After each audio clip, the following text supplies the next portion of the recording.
nakuha niyo na yung mga attention niyo kung bakit nagtataka kayo kung bakit nagkaganito na ako ngayon. Kasi na-move ang graduation namin ngayon ng July 14, 2022. Kasi base dito sa may pagka-information ko na ngayon lang, last week na pala sinabi ni Ma'am na July 12 daw ay na-move na naman na daw nung graduation sa July 14. Ngayong araw na to gaganapin. So, malamang nagtataka kayo bakit dito imbis na sa 13 kasi daw may mga pagbabago doon na haharapin o bagbabagong paghahanda ngayon doon sa may school. Tapos yun sa pagmimitingan ng mayor kung bakit na-move kasi napag-usapan nila sa health secretary o sa health master na kung bakit ngayon. So ito ngayon na nakabihis na ako ng ganitong damit. So nag-aayos na tayo. So kalimutan ko pala sabihin sa inyo kung ano. So this is the final episode before the graduation and then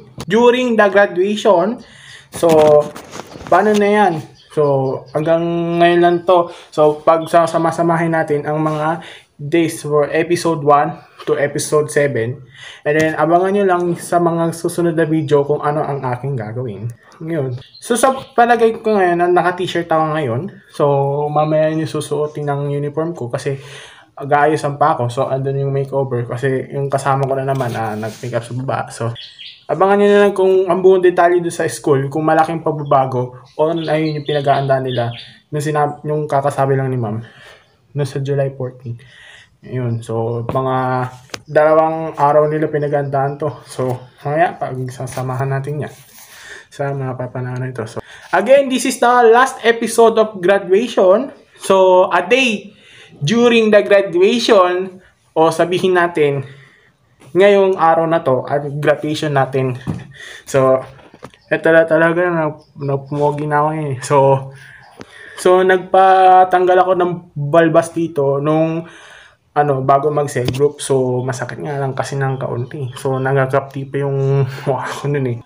So ayan ang mga information ko sa'yo. So mamaya sasamahan ko nyo ulit ako sa school at samahan nyo ako sa aking journey kung paano ang paghahanda ng graduation namin. So, nakalimutan ko sa'yo for your information, shout out on the day 8. So, abangan nyo lang kung kailan ang day 8 ng after ng graduation or a day before the graduation.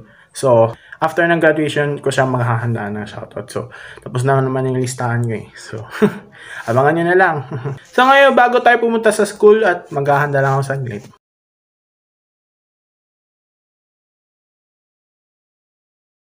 Day 7 na tayo, kaibigan.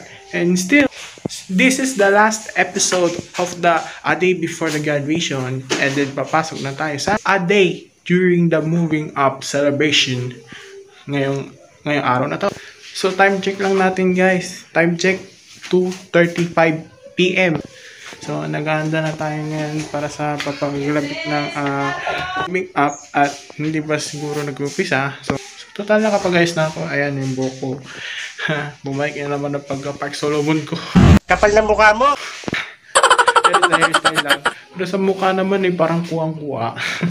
Ano ko napapansin nyo, hindi ko po suot yung uniform and then naka-t-shirt lang ako. And then, mamaya pa ako mag-uniform pagka-alis na namin. At ngayon, medyo maaga-aga pa ang konti. So, mga either 3 or 3:30 siguro alis na kami. So, bali, tapos na mag-makeup si Mama. And then, tapos na din sa lahat-lahat. And then, mamaya ay papatungo na tayo doon sa may pinunta natin, which is the San Jose National High School. Located lang yan sa Kadhit Street Corner, Yacal. Beside lang yan ng Cardenas Street and then Laureta. So, sabihin naman natin Kadhit Corner, Laureta Street. Located lang Barangay Caloocan, San Jose City, Asia. So, hanggang naman tayo. So, magsusuot lang ako ng uniform. Transition in 3, 2, 1. Then, let's go! Boom! Yan, nakasuot na naman tayo ng... so, ayan, nakasuot na naman tayo ng uniform ni Brother Don King. Ayan, mukhang na naman nagpakita si Kuya Don Zamora. Kuya Don King!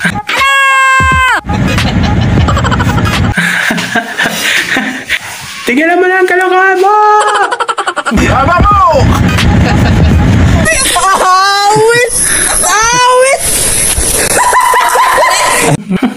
saglit lang guys, magsasapatos lang ako. Pala guys, follower ko pala si Don Zamora sa TikTok. And then, so sa mga hindi nagtataka, hindi na nag-upload ni si Kuya Don King sa YouTube. Dahil, biggest problems na kanyang harap. So, ewan ko kung parang nag-resign na siguro siya or ewan. So, nakikita ko lagi si Kuya Don King sa TikTok. And then sa, ano niya, so malulupitan yung mga upload niya, puro nakakatawa eh. So, mga hindi nakakaalam, si Kuya Don King ay isang TikToker kumbaga. And then, dalala siya sa TikTok ng pag-upload. So, nakikita ko lang yung mga upload niya. So, sabay follow niya din sa akin. So, Kuya Don King, idol, shoutout sa'yo. So, sasabihin na lang kita ulit sa dating. Abangan mo lang yan. So, ayan, nakabihis na tayo. So, kukunin ko lang ang mask ko lang. So, time check, 2:47 PM. So, ano pang hinihintay natin? Palis na tayo. Doon na tayo sa labas. Then, pababa na ako. Then, kita na tayo sa, tara. Tama kayo sa road trip namin. 12 seconds later.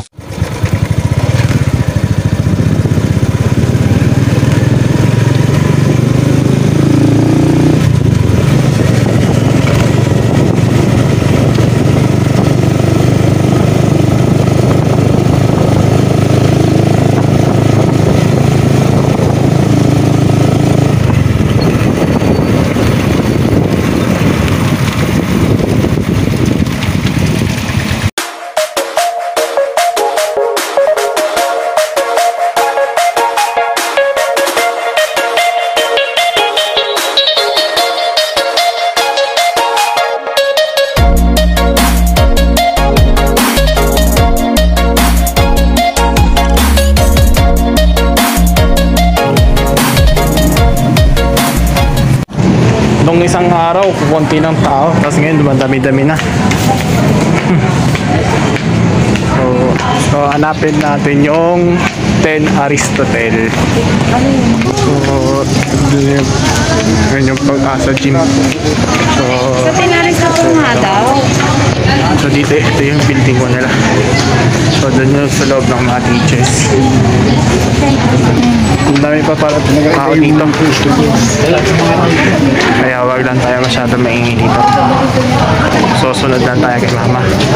Hanap natin yung mga dati ko kakasmate. So, eto lang mga ludian, dito tayo ngayon sa building number 1 dito. So, this is the Constancia Padilla National High School. So, iisa lang dito. Okay, okay lang. Maya-maya lang at ano, so, pauti pa lang yung mga tao dito. At,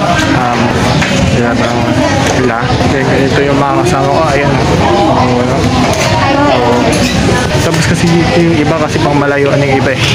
So, naka-video ako dito sa yung kakasmate ko. So, ayan. So, para mapanood nyo yung lahat ng video ko. So, like, comment, and subscribe lang kay Kiko. Paging vlogger, ito yung mo? Ha? Hindi mo ba paging vlogger? So, 35, ano yun? 35 subscribers ba yun? O 36? 31? 35. 25? Oo, dalawa lang dumadagdag eh.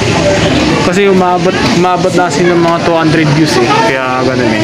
Ano yung mga ano yan? So ayun na nga, at bibigyan namin kayo ulit ng context about dun sa graduation namin. So bali sa July 14 yan, ngayon na ginanap ang graduation namin mismo. At kasama ko pa si mama na minsan na pa-feature dito sa channel ko. So nagantay pa kami ng mga ilang oras na sa building 1 at mga ilang oras at bigla nang nag-umpisa ang mga processional march dito sa San Jose National High School. At ngayon, nangihinayang na ako mag-video at nanamantala lang ako sa likod dahil mahigpit kasi si mama ng katabi at dali-dali nang kukuhanin ng cellphone ko. At mga ilang sandali lang at nandun kami sa stage at doon sa Pag-asa Gym ginanap ang graduation. So dali-dali ko pinagpatuloy ang aking video. Enjoy! Bago tayo magpatuloy sa ating video, ito na pala ang umpisa ng processional march at katapusan na ng 10 completers dun sa buong espasyo.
Please remain standing as we commit this moment.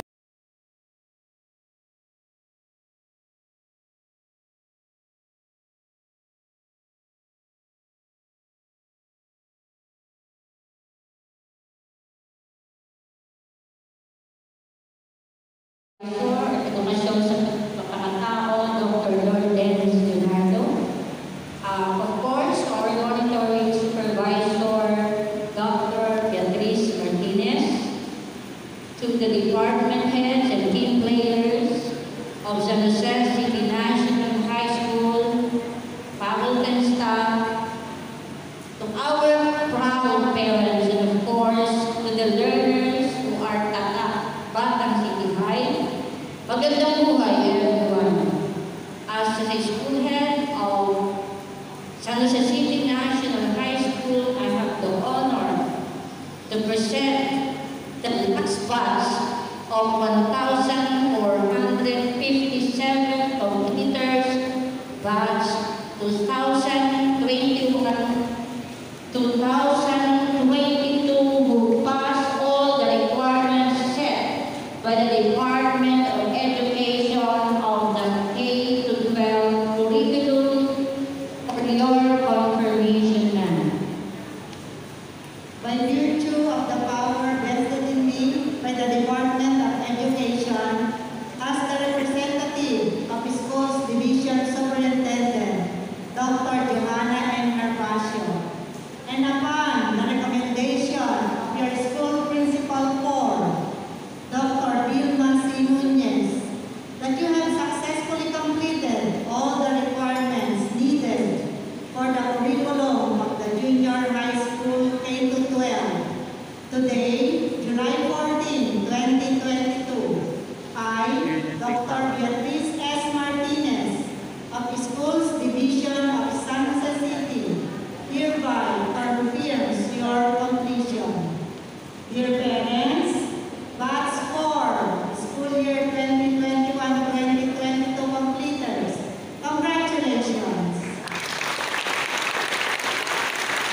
Thank you so much, Dr. Reyes and Dr. Benitez.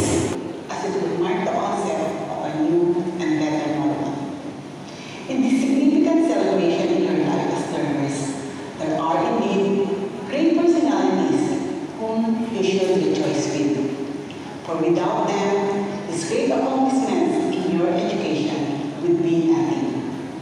With exemption to them, who is the architect of life, your parents deserve not just recognition, but a push for greater motivation in extending the education, even amid chaos. They are serious moms in their own classrooms at home. Equally important to recognize are your teachers, who, despite the predicament made by the COVID-19, offer themselves fully with dedication and commitment to make education available.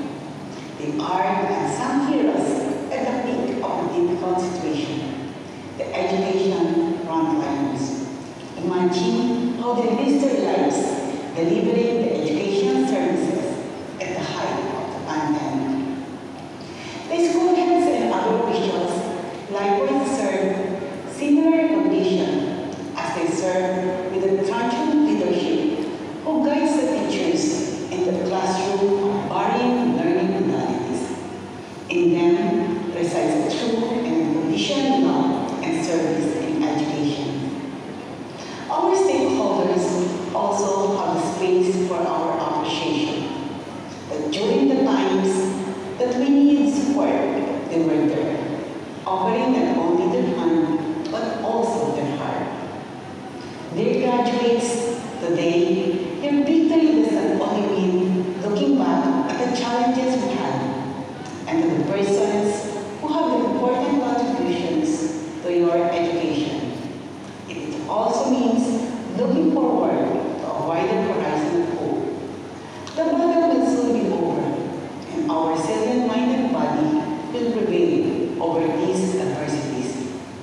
As we face the fruit of our labor, let us dream not only for ourselves, but also for others. Dream for a bright future. Dream not just for an education, nor for a job. Neither just for any form of material advantages, but for a vocation that will fill our heart with fulfillment. With everyone's joy and emotion, I am congratulating you all, parents and learners, for this festive day of victory. Happy graduation to everyone. Thank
mentors at sa mga magulang na siyang pinakamasaya sa araw na ito. Nagpapasalamat ako na ako ang naimbitahang maging guest speaker ninyo sa araw na ito na siyang alam ko naman na napakahalaga sa inyong lahat. Nawa ay may mapulot kayong aral sa aking mensahe. Sabi nila, kapag lumaki daw ang isang tao, isang bata, sa isang magulang na walang kaya o mahirap, tayo din ay lalaki Sakta lang to sa 7. Ngunit sa sitwasyon Sakto, ko, T7 na ito. ang iyong lingkod na nasa harapan ngayon ay lumaki sa hirap. Ang aking ama ay magsasaka, tricycle driver. At ang aking ina ay namatay nang ako ay 8 taong gulang pa lamang. Nang ako ay nasa elementary, natututunan kong pumasok sa eskwela na hindi nagpaplansya ng damit, nakatsinelas, butas ang uniform,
ng tao